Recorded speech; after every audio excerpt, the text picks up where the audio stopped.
Thank you for picking me up. I really appreciate it. Oh, of course, no problem. Just don't forget your seatbelt. Oh, yeah, of course. Have you ever wondered how we got seatbelts in cars? Oh, no. You're about to engineer me, are you? Oh, yeah. Here we go. Our story starts with Dr. John P. Stapp, who served as a medical professional during World War II. After he returned from World War II, he continued to do medical research for the United States Air Force. At the time, it was believed that the human body could not withstand sudden stops that went above 18 Gs, which is 18 times the force of gravity at sea level.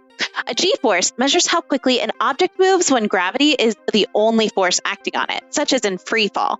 Dr. Stapp and the others were skeptical that 18 Gs was truly the magic number for human survival, and began studying exactly the impacts of acceleration and deceleration on the human body during a crash. To gather this data, the Air Force built the Daisy Decelerator, or the Daisy track, at Holloman Air Force Base. It was made of a solid steel track that could withstand a vertical load of 40,000 pounds and a lateral load of 10,000 pounds. In the middle and at the end of the track were mounted hydraulic brakes. The other part of the device was the accelerator, which used an air to increase the velocity of the sled. Sometimes the device was referred to as the air gun, as it had similar mechanics to that of the Daisy air rifle, its namesake. The device was designed to accelerate sleds weighing anywhere from 250 to 2,000 pounds, up to 500 Gs per second. What the Daisy track allowed Colonel Stapp and the Air Force to do was reach incredibly high Gs in a fairly contained space. This allowed them to test on dummies and eventually humans to find the safest way for humans to accelerate. What they found was that accelerating had some effects on humans, but the most devastating consequences came from a fast impact and deceleration. This led to the development of best practices, such as backward-facing seats in military air transports and improved safety systems and harnesses. This research also proved invaluable for the safe return of the Apollo missions, as astronauts experience up to 6 Gs of force upon re-entry.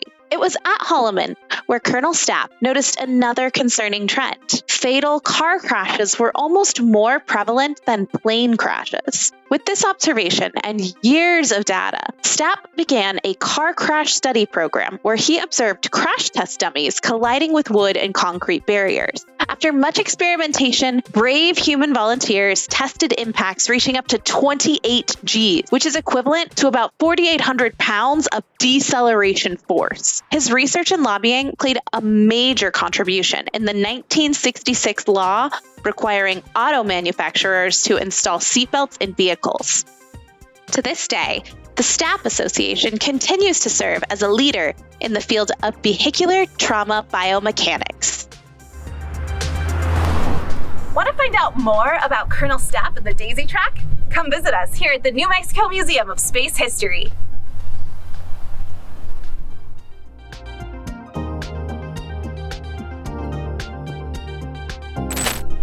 Thanks for watching this episode of Relatable Space, where we talk about the science that is improving our lives, one small step at a time.